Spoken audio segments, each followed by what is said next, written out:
ప్రజల్లో అభద్రతా భావం పోగొట్టి భరోసా కల్పించడం కోసమే కమ్యూనిటీ కనెక్ట్ ప్రోగ్రాం నిర్వహించినట్టు తూప్రాన్ డీఎస్పీ నరేందర్ గౌడ్ తెలిపారు. మెదక్ జిల్లా చేగుంట మండల కేంద్రంలో బుధవారం కమ్యూనిటీ కనెక్ట్ ప్రోగ్రాం నిర్వహించారు. జిల్లా ఎస్పీ డివి శ్రీనివాసరావు ఆదేశాల మేరకు డీఎస్పీ నరేందర్ గౌడ్ ఆధ్వర్యంలో 110 మంది పోలీసు బృందం ప్రత్యేక తనిఖీలు చేపట్టారు. ఉదయం 6 గంటల నుంచి ప్రారంభమైన తనిఖీలు 8 గంటల వరకు కొనసాగాయి. మండల కేంద్రంలోని పలు ప్రాంతాల్లో పోలీసు సిబ్బంది ప్రత్యేక తనిఖీలు చేపట్టి సరైన ధృవపత్రాలు లేని 79 ద్విచక్ర వాహనాలు, 2 ఆటోలను స్వాధీనం చేసుకున్నారు. ఈ సందర్భంగా సైబర్ నేరాలపై అవగాహన ప్రజలకు కల్పించారు. నేరరహిత సమాజం నిర్మాణం కోసం ప్రతి ఒక్కరు కృషి చేయాలని ఈ సందర్భంగా వారు పిలుపునిచ్చారు. అదేవిధంగా గంజాయి, డ్రగ్స్ అక్రమ రవాణా చేస్తే చర్యలు తీసుకుంటామన్నారు. సరైన ధృవపత్రాలు లేని వాహనాలు కొనుగోలు చేయవద్దని, ప్రతి ఒక్కరు ట్రాఫిక్ నిబంధనలు పాటించాలని డీఎస్పీ నరేంద్ర గౌడ్ తెలిపారు. ఈ కార్యక్రమంలో వారితో పాటు Narendra Goud, Toopran DSP Ramayampet CI Venkataraja Goud, Toopran CI Rangakrishna, Chevunta SI Chaitanya Kumar Reddy, వివిధ స్టేషన్ల ఎస్ఐలు, పోలీస్ సిబ్బంది తదితరులు పాల్గొన్నారు.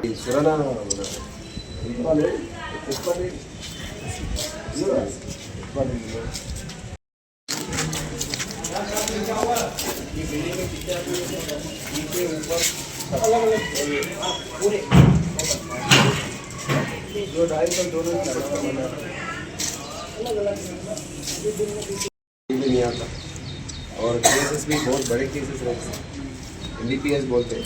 NDPS केसेस में आप लोग फंस जाते हैं।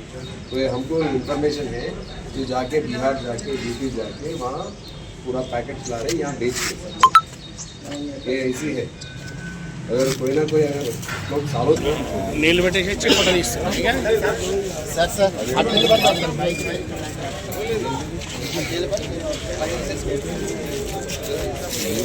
చేగుంట ప్రాపర్లో ఇవాళ మొత్తము తూప్రాన్ సబ్ డివిజన్ పోలీస్ అందరూ కలిసి ఇవాళ మేము ఇక్కడ ఎస్పీ మెదక్ గారి ఆదేశాల మేరకు ఇక్కడ మేము ఇవాళ garden search community contact program అనేది చేయడం జరిగింది. ఈ కమ్యూనిటీ కాంటాక్ట్ ప్రోగ్రామ్ అనేది ఏంటంటే ముఖ్యంగా ఏంటంటే ప్రజలకు ఇది భరోసా ఇవ్వడానికి చేసింది. ఇది ప్రజలకు ఏంటంటే చాలామంది ఏంటంటే చట్ట వ్యతిరేక కార్యకలాపాలకు పాల్గొనడం, కొంతమంది నేరస్తులు, నిందితులు వీళ్ళందరూ కూడా ఏంటంటే షెల్టర్ తీసుకునే అవకాశం ఉంది మన ఏరియాలో బయట. ఎందుకంటే ఇక్కడ అంతా కూడా ఇండస్ట్రియల్ ఏరియా కాబట్టి అందరూ రూమ్లలో కిరాయిల పేరుతో వాళ్ళు ఏంటంటే ఇళ్లలో ఉండుకుంటూ షెల్టర్ తీసుకునే అవకాశం ఉంది. ఈ రకమైన అవేర్నెస్ పబ్లిక్కి వాళ్ళకి కలిగించడము, ఎవరైనా అట్లా నేరస్తులు ఎవరైనా ఉంటే ఇట్లా డెటరెన్స్ భయం అనేది ఉంటుంది. తర్వాత వాళ్ళను సోద ఆ రకంగా కూడా చేస్తూ పబ్లిక్ ఏంటంటే మేము కలవడం జరిగింది.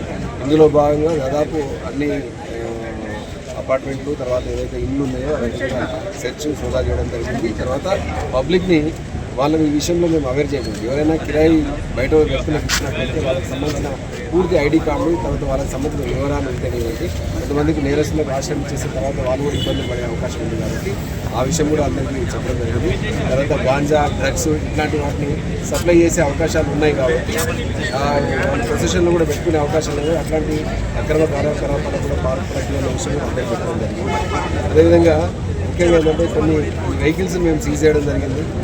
సరైన డాక్యుమెంట్స్ లేని వెహికల్స్ దాదాపు 69 2 వీలర్స్, తర్వాత 2 ఆటోలు మేము వాళ్ళకి సరైన పత్రాలు చూపించకపోవడం, వాళ్ళకి సంబంధించిన ఓనర్షిప్ పర్టికులర్స్ చూపించకపోవడం బట్టి వాటిని అన్నింటినీ కూడా మేము ఇవాళ సీజ్ చేసినాము.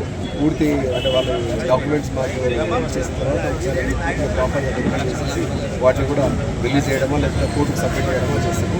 ఈ కార్యక్రమం ఏంటంటే నిరంతరంగా కొనసాగుతుంది. కమ్యూనిటీ కాంటాక్ట్ ప్రోగ్రాము జనాలు ఏంటంటే మేము సీసీ కెమెరాలు పెట్టుకోవాలి. అదేవిధంగా ఈ కమ్యూనిటీ కాంటాక్ట్ ప్రోగ్రాంలో మేము పబ్లిక్ దగ్గరకు వెళ్ళి వాళ్ళకున్న సమస్యలు ఏమైనా ఉన్నాయా, సమస్యలు పోలీసు పాయింట్ ఆఫ్ వ్యూలో ఏమైనా సమస్యలు మా నోటీస్కి ఏదంటే డైరెక్ట్ పోలీస్ స్టేషన్కి వచ్చి చెప్పుకోలేని సమస్యలు కానీ, డైల్ హండ్రెడ్కి కాల్ చేసి చెప్పుకోలేని సమస్యలు కానీ, ఏమైనా సమస్యలు ఉన్నాయా అనే ఉద్దేశంతో కూడా వాళ్ళని అడగడం జరిగింది. దానికి చాలామంది మంచి ప్రతిస్పందన లభించింది. ఈ రకంగా రెగ్యులర్గా ఫ్రీక్వెంట్గా